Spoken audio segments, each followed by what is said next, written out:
ఇబ్బంది పెడతారేమో రూపాయలు లాగేసారు బాబు అని అంటే ఆ బాబు నిజాయితీగా అమౌంట్ ఎంత మాట్లాడేమో పని చేయకపోయినా అమౌంట్ మొత్తం ఇప్పించారు. It great. సినిమా ఆపేసి మేమంతా కూడా పెద్ద సినిమా వచ్చింది బాబు అని చాలా అందరు ఫ్రెండ్స్ దగ్గర చెప్పుకున్నాం. అట్లా కొన్ని కొన్ని జీవితంలో అదే ఇవే నేను మాట చెప్పానండి. నేను నార్మల్గా ఇంటర్వ్యూ చేసే పద్ధతి ఏంటంటే, ఇప్పుడు మీరు సక్సెస్ అయిపోయారు, అందరికీ తెలిసిన విషయం.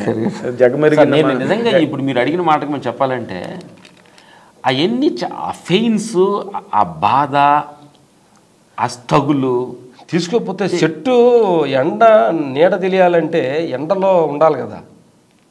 10 మందికి నీళ్ళలో ఉంటే నీడాలేషన్ తెలుసుద్ది.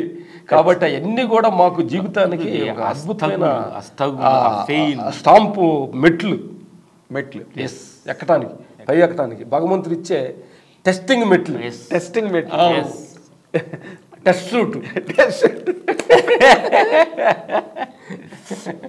అదే ఇప్పుడు నార్మల్గా అంటే నేను ఎందుకంటేనండి, ఇప్పుడు మీరు ఈ రోజున పెద్ద ఫైట్ మాస్టర్స్ ఆల్ ఇండియా లెవెల్లో, ఓకే, మీ సక్సెస్ చూస్తారు. కానీ మీరు దాని వెనకాతలు పడ్డ పురిటి నొప్పులు, ఇందాక మీరు అంటున్నారు ఒక పెద్ద సినిమా వచ్చింది, ఫ్రెండ్స్ అందరికీ చెప్పేసుకున్నారు, ఊళ్ళో వాళ్ళకి ఫోన్ కూడా చేసి చెప్పేసుకున్నారు సినిమా చేస్తున్నాం, నాగార్జున బాబు సినిమా అని. అదే తీసేసామంటే అలా పండుకొని కళ్ళమ్మ నీళ్ళు అలా అంటే తీసేసి అనగానే అలా కళ్ళమ్మ నీళ్ళు కారుని. అంటే మనిషి కన్నీళ్ళు పెట్టాలి సార్. కన్నీళ్ళు ఎందుకు పెట్టాలంటే వేస్ట్ కోరికల కోసం కన్నీళ్ళు పెట్టకూడదు, నిజాయితీ కన్నీళ్ళు పెట్టాలి. ధర్మానం కూడా కన్నీళ్ళు పెడితే నిజంగా మేము మా జీవితంలో ఏం అర్థం కాక బెడ్ మీద పడుకొని ఏడిచిన రోజులు చాలా ఉంది, బెడ్ తడిసిపోయిన రోజులు కూడా ఉంది. అసలు ఏంటి లైఫ్ అట్లా మన స్ట్రగుల్ జరుగుతుంది, దానిలో నుంచి మెరుగుపడుతూనే ఉంటాడు భగవంతుడు. ఎగ్జాక్ట్లీ. ఏంటంటే చాలామంది యువత కూడా చెప్పేది ఏంటంటే అనుకోగానే అన్నీ అయిపోవాలనుకుంటున్నారు. ఆ స్ట్రగుల్లో నుంచి, ఆ ఫెయిల్లో నుంచి వచ్చే కిక్ వేరే ఉంటుంది. అసలు ఆ కిక్కే వేరే అనేది. అదే అందుకే చాలా మంది సీట్లు రాలేదని, మార్కులు రాలేదని, ఉద్యోగాలు రాలేదని సూసైడ్లు చేసుకోవటాలు, డిప్రెషన్లోకి వెళ్తాలు జరుగుతుంటారు. కాబట్టి ఎంత ప్రాబ్లమ్స్ మనిషికి వస్తుందంటే నేను అంత మెరుగుపడుతున్నట్టు నీ జీవితాలు బంగారం నీకు బంగారంగా మారాలంటే అంత కాంతి బదికి వచ్చినట్టు. ఎందుకంటే చెప్పేదంటే అందరికి యువత అన్నారు కాబట్టి ఈరోజు నువ్వు లవ్లో ఫెయిల్ అవ్వచ్చు, నీ చదువులో ఫెయిల్ అవ్వచ్చు, నీ జీవితంలో ఫెయిల్ అవ్వచ్చు, నీకు టుమారో రేపు ఉదయిస్తున్నాడు సూర్యుడు. నీ జీవితాన్ని అలా కొత్తగా మొదలుపెట్టి అంతే. ఏ రోజుకి ఆ రోజు భగవంతుడు చూడు మనకు టెస్ట్ పెట్టాడా, అయిపోయింది ఏ రోజు వెళ్ళి రేపు మార్నింగ్ ఫ్రెష్గా సూర్యుడు అలా చిన్న బాలుడిలాగా అలా వస్తున్నాడు. జీవితం అక్కడ స్టార్ట్ పెట్టి అదే మరి మళ్ళీ రేపు సూర్యుడు ఉదయిస్తాడు, మళ్ళీ పువ్వులు పోస్తాయి, మళ్ళీ విశ్వాసంతో మీ మనోధైర్యం కూడా పోయిన సందర్భాలు ఉన్నాయండి మీకు. ఎందుకంటే మీరు చూస్తే ఇద్దరు ఋషులను ఇంటర్వ్యూ చేసినట్టు ఉన్నాడు, ఫైట్ మాస్టర్లను చేసినట్టు లేదు. ఫైట్ మాస్టర్లు అనగానే నేను చాలా మంది ఫైట్ మాస్టర్స్ చూశాను కదా ఇండస్ట్రీలో. అసలు వాళ్ళు లుక్కే వేరేగా ఉంటుంది, వాళ్ళ చూపు వేరేగా ఉంటుంది, వాళ్ళ టెంపర్మెంట్ వేరేగా ఉంటుంది, ఏంటి అన్నట్టుగా ఉంటుంది వాళ్ళ. కానీ మీరు ఎలాగున్నారంటే ఒక దాని సన్యాసి గుడ్డలు ఒక్కటే తక్కువ మీకు. అలా కనిపించిన రోజులు ఉన్నాయా మీకు? ఆత్మస్థైర్యం పోయి ఇంక మనం బతకలేమురా భగవంతుడా. కానీ ఏంటంటే ఎంత తిండికి లేకపోయినా గంజిదాయినా కానీ అప్పు చేసేవాళ్ళం కాదు. ఒకటి మెయిన్ అప్పు అంటే చాలా ఫస్ట్ అడుక్కోనని తిన్నాగానే అప్పు చేయకూడదని ఫస్ట్ నుంచి మా టార్గెట్. ఆ తర్వాత ఏంటంటే మాలో ఉన్న ఈ స్టౌల్ అనేది ఇంపార్టెంటే కానీ జీవితం ఎనర్జీ కోల్పోవాలి. ఎక్కడ కూడా చెడేసనాలకు కానీ ఇలాంటి టైంలో ఇంకొకటి తర్వాత ఈ సమయంలో వచ్చి వాళ్ళ చేత రికమెండేషన్ చేపిద్దామని ఒక దొంగ అంటే రికమెండేషన్ ద్వారా మనకు వచ్చుద్దని రికమెండేషన్ అల్లగాడు కాదు, కొంచెం దాని తీసుకొచ్చాను. అదే లైఫ్ స్టైల్. ఓకే. ఇప్పుడు ఇంతమంది హీరోలతో చేశారు కదండి, ఇన్ జనరల్గా మీకు ఏ హీరోతో చేసిన తర్వాత మీకు okay break idiot, there is no doubt, but break తర్వాత ఒక స్లాట్ రావాలి, ఇంకా వీళ్ళకి తిరుగులేదురా, ఈ రామలక్ష్మణ్ అన్న వాళ్ళకి తిరుగులేదు అని అనిపించిన స్లాట్ ఇచ్చిన సినిమా ఏదండి మీకు? కానీ దాని నుంచి ఫస్ట్ సెకండ్ స్టెప్ అందుకుంది సింహ, విక్రమార్కుడు,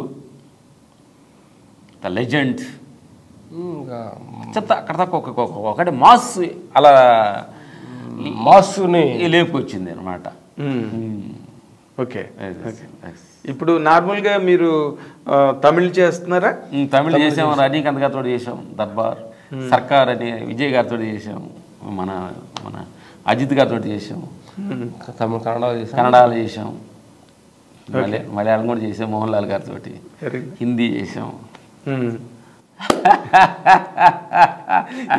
కాదు, ఇప్పుడు మీరు చిన్నప్పుడు మీ ఊళ్ళో తిరుగుతున్నప్పుడు మిమ్మల్ని హేళన చేసిన వాళ్ళు, లేకపోతే ఇక్కడికి వచ్చి తిరుగుతున్నప్పుడు మీకు అవకాశాలు లేకుండా మీరు తిరుగుతున్నప్పుడు, మేము సినిమాలోకి వెళ్తున్నప్పుడు మా ఊర్లో వాడిన డైలాగ్ ఒక డైలాగ్ వాళ్ళు నవ్వుకున్నారు. మావాడు వాడాడు. ఏంటది? సినిమా చూసి వచ్చాడు. సినిమా అన్నయ్య సినిమా చూసి వచ్చాం. పిల్లలందరూ కూర్చొని మాట్లాడినప్పుడు నాకు సినిమా చూసి నాకు తెలివి వచ్చింది అన్నాడు మావాడు. సినిమా చూస్తుంటే కొంచెం సినిమాలకు డైలాగులు క్లారిటీగా ఉంటాయి కదా, కొంచెం అవి కూడా చూసి కొంచెం ఏదో కొంచెం క్లారిటీ వచ్చిందని అంటే నవ్వుకున్నారు. ఆ తర్వాత మేము సినిమా ఇండస్ట్రీకి వెళ్తున్నప్పుడు మా వాళ్ళు అన్నారంటే నెమిలిలాగా పిసికి నడవాలని ప్రయత్నించి దాని నడక మర్చిపోయిందంట.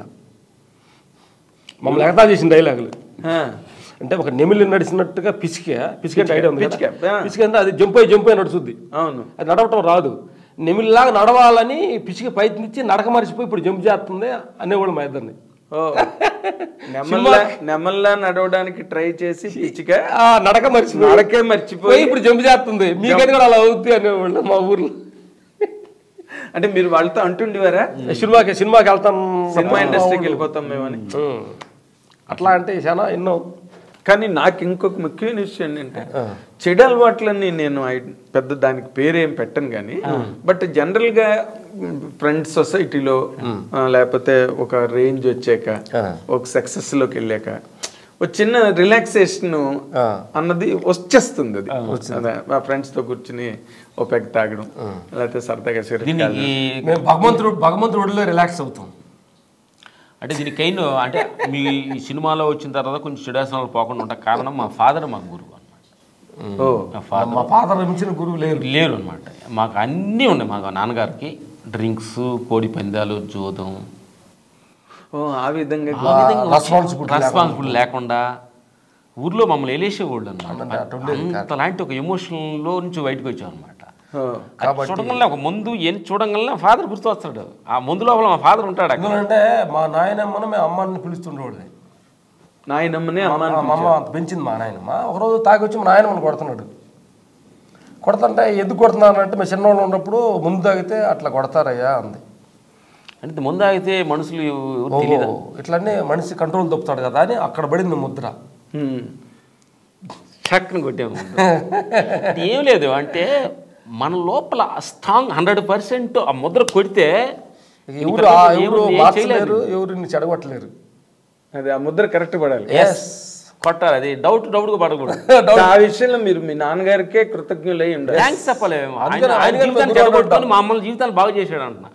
అందుకని ప్రపంచంలో చతుర్లు ఎవరన్నా ఉండారంటే గురువులు వాళ్ళు అంటున్నాను నేను. నీ గురించి తప్పుగా చెప్తున్నారన్నా.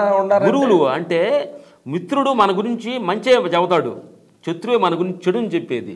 చెడుని కనుగొన్నాడు, అతనికి ఎంత టైం వేస్ట్ చేసుకుని మళ్ళీ చెడుని కనుగొన్నాడంటే అతను గొప్పవాడు. నీకు అర్థం కాలా? థ్యాంక్స్.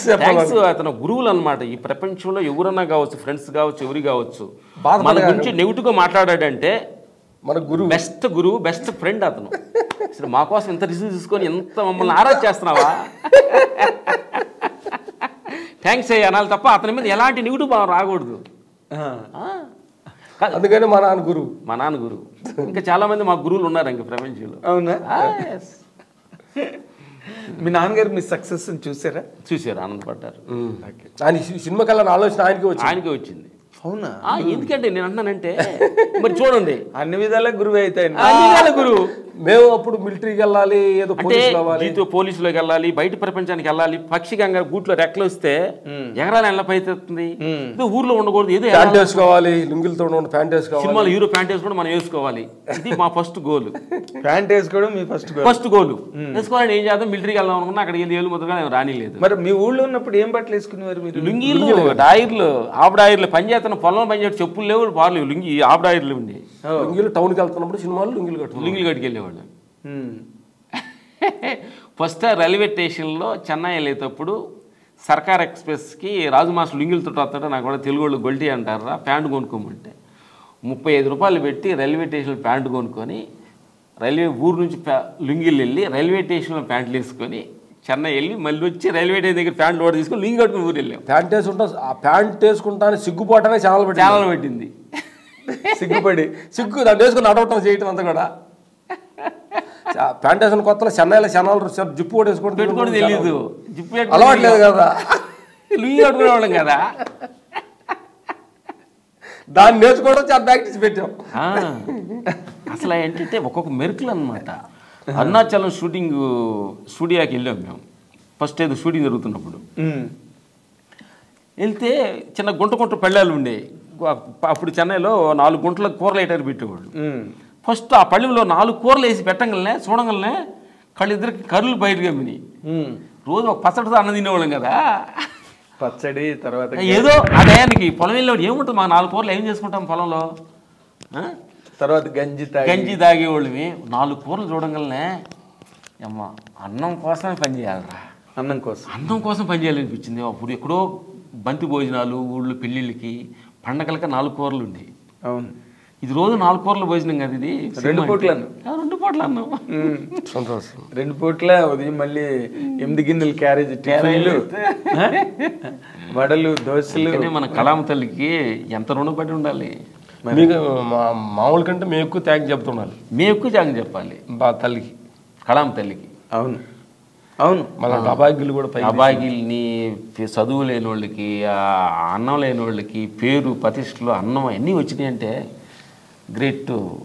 అదే మనస్ఫూర్తిగా మనం థ్యాంక్స్ చెప్పాలి. Cinema director and producers and heroes ఎవ్రీబడీస్కి మేము మనస్ఫూర్తి థ్యాంక్స్ చెప్పాలి. అంటే మా స్టార్టింగ్లో మా అమాయకత్వాన్ని వాళ్ళు ఓడి చేసినందుకు. ఎగ్జాక్ట్లీ. ఇన్ జనరల్గా ఇప్పుడు ఇంతమంది డైరెక్టర్లతో పనిచేశారు, ఇంతమంది హీరోలతో పనిచేశారు. ఇందులో మీరు ప్రత్యేకంగా నేర్చుకున్నది ఏంటండి? ఓకే, మీరు వర్క్ చేశారు, మీ కళనే పంచారు, మీ తాలూకా కెపాసిటీని పెట్టారు సినిమా మీద. మేము రాజమౌళి దగ్గర నేర్చుకున్న ఒక విషయం, మగధీర సినిమా చేసేటప్పుడు కొంతమంది డైరెక్టర్స్ ఏంటంటే సినిమా స్టార్టింగ్లో కొంచెం ఎర్లీగా వస్తుంటారు.